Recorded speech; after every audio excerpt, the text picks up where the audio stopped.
Most insanely epic fishing RPG you'll ever play by MitchManix. I have no idea what this could be about. We'll see. I know we'll get nuked by Oblivion here, but whatever, I suppose. I think that's Oblivion. Looks similar at least. Could be. Anyway, we're going in. So far, I have covered Also, please consider liking and subscribing. I appreciate it. Thank you so much. some odd and interesting RPGs on the channel. Stop right there, or it gets... Oh yeah, the game from last time. The game from last time. Some even with interesting genre blends to boot. But today will be a first, finding out what happens when YouTube video game satirists take the plunge into making their own RPG experience. Diving into an RPG from the minds of fellow YouTubers Viva La Dirt League, and with publishers Team 17 kindly sponsoring a journey into their new title, Good morning. Nice day for fishing, ain't it? Nice Day for Fishing. Nice statue of Thydon. Hello. Okay. Let's see out what this is actually about. No way, it can't be that deep, okay? It can't be that crazy. Now I know what you might be thinking, but let me tell you, this is far from your average fishing game. A crazy looking experience that throws all manner of epic RPG tropes, such as questing, magic, and even boss battles, into this fisherman's tale. Of course, while including a whole host of weird and wonderful moments and characters from the Viva La Dirt League crew. Will this be a YouTuber crossover for the ages, or yet another floundering nonsense? Well, today we find out. My name's MitchManix, and this is Nice Day for Fishing. Nice Day for Fishing opens up with a disturbingly excited gentleman enjoying an afternoon out on the pond, with a line looking more like he's about to catch a charge than a fish. Beginning the game, we are treated to a cutscene introducing the game's world of Azerim, a harsh world of magic, monsters, heroes, and adventures. And, fishing. I'm assuming that, you probably are going to fish some insane creatures. Anyway, Viva La Dirt. I love these people. Do you see my suggestion yet? No, I suggested your see. It's here we meet the hero of this journey, Balin, a humble fisherman enjoying a spot just outside the town of Honeywood.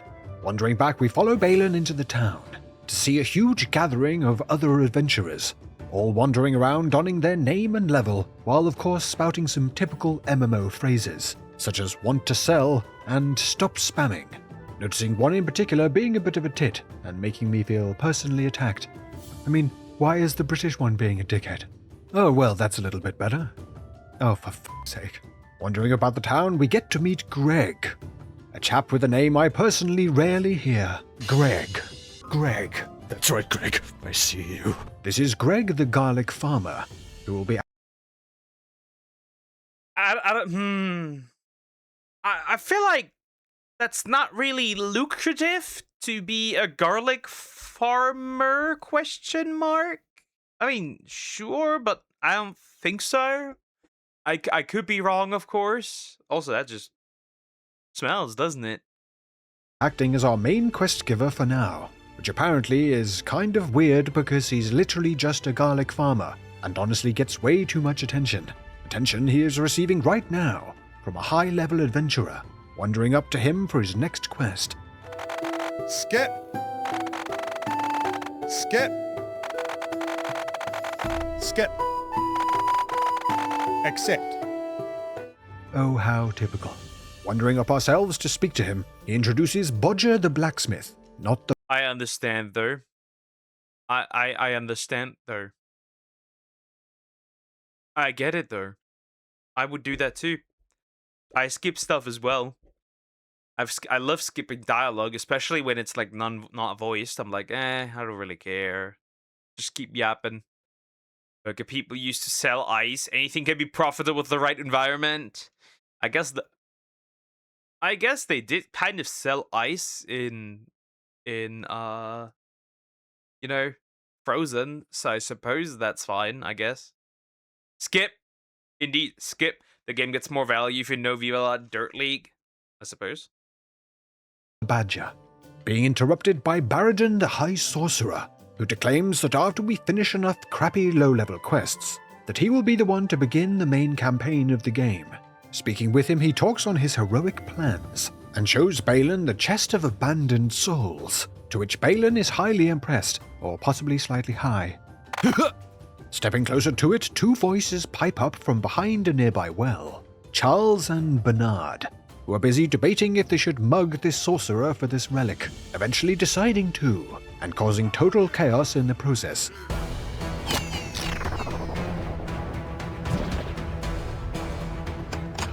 With the relic getting out of control, Baradin suddenly remembers that he has left the oven on at home and buggers off. And he's not the only one, as all around town adventurers begin losing connection, one by I mean, yeah, you can't just let your chicken nuggets burn, right? You can't just let the nuggets burn, right? That's fair. I get it. one, leaving only the town's NPCs and Balin, who is sucked into the relic which explodes in a shining light, leaving him back in town, but now with a much more adventurer look about him. Now curiously with his own level hovering above his head, Balin speaks to Greg and Bodger, who are just as baffled about the disappearance of the town's heroes, leaving Balin to take their place. But a plan must be made, with Greg tasking him with picking up some garlic and heading to the water to catch some fish for him, with this giving us our first chance to see one of Nice Day for Fishing's core mechanics, that of course being, it's fishing, which plays out like a combat encounter, and as we'll see, ends up being far more complex down the line than simply casting one. But for now we only have to hold down the attack to drag in this Honeywood herring for Greg, who then sends us to Bodger. Honestly, that looks kind of fun. Hey, that looks kind of fun. Hey, that looks kind of fun. Hold up. To ask him to upgrade our rod's line to reach deeper, which he can do, but only after we find his lost hammer, a hammer we find just nearby in a well, with Bodger strongly claiming that this hammer is rightfully his and not his brother's, and vows to never lose it again. With the hammer retrieved, we are rewarded with a longer fishing line, and wander off to try it out, before being stopped by Baradin, who mistakes Balin for a competent adventurer. Disappointed, he still does give him a chance to prove himself, tasking him with catching the mysterious evil-looking fish lurking in the deeper waters nearby, which as expected is much more of a fight, having to make sure to attack and defend during the right moments to snag this demonic-looking fish. A demonic fish that is... What the fuck? Alex Fun stream this game. I can try it. Maybe in the future, who knows? You can parry fish.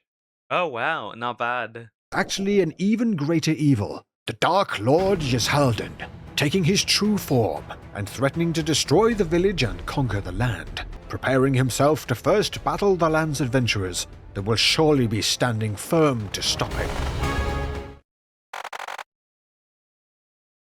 But with only crappy level 2 Balin here attempting to take him on with what I can only call his good morning assault. Morning. Balin is quickly reminded of his lack of power, getting blasted along with the entire town.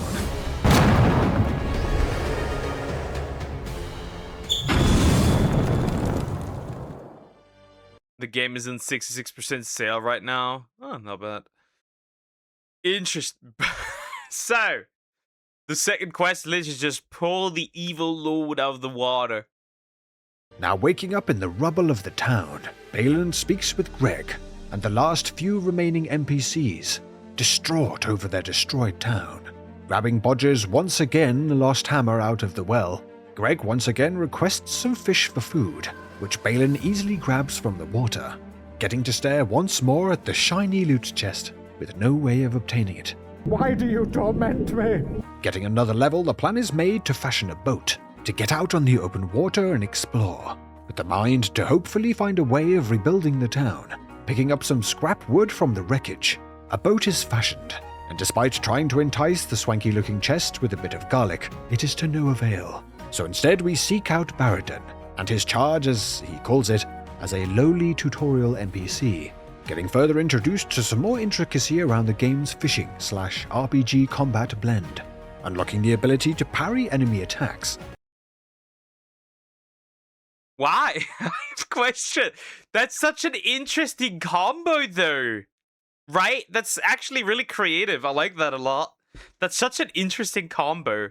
That's funny. That's funny. Okay, that's peak.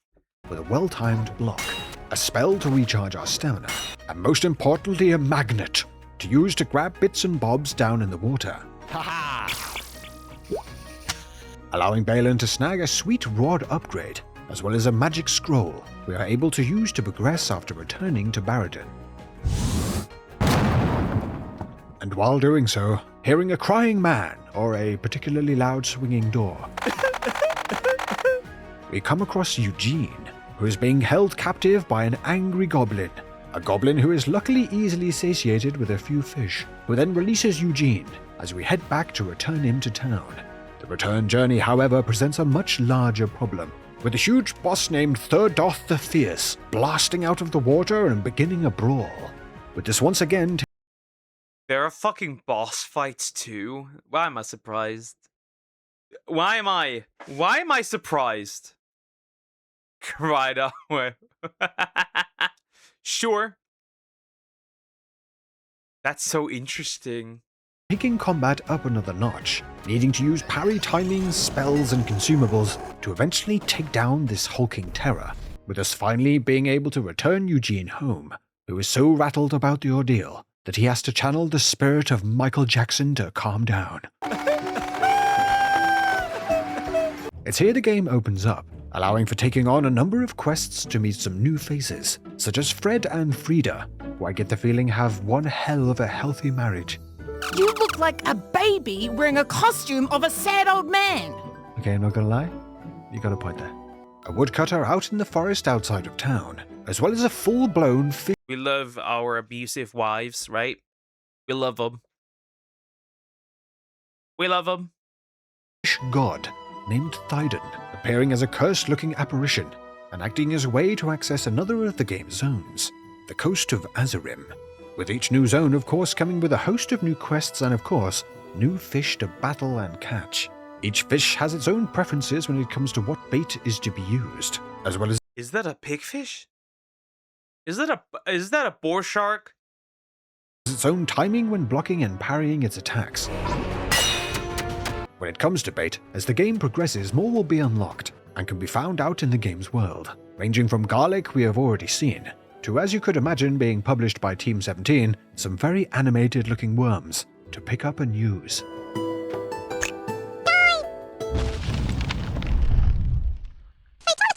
Progressing through the game, gear can be found to boost stats in a typical Grandma's bonnet.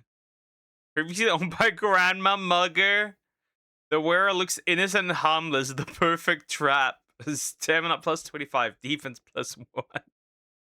RPG fashion, rings to add buffs to spells, alternative rods to increase strength and health, to of course go along with leveling up after gathering enough XP to boost stats to allow for taking on bigger and bigger fish. The game features both main and side quests to complete, with the latter being a good source of cash, and the former acting to push the main plotline forwards, getting to meet more of the game's quirky characters, as well as unlock new areas to access, such as the dark and sinister-looking deep water areas filled with vicious fish and enemies that require good timing and a range of spells and abilities to overcome.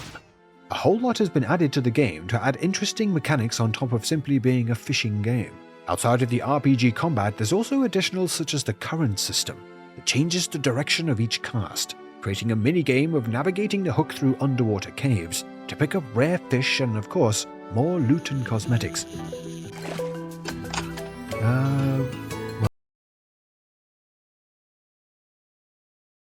The what?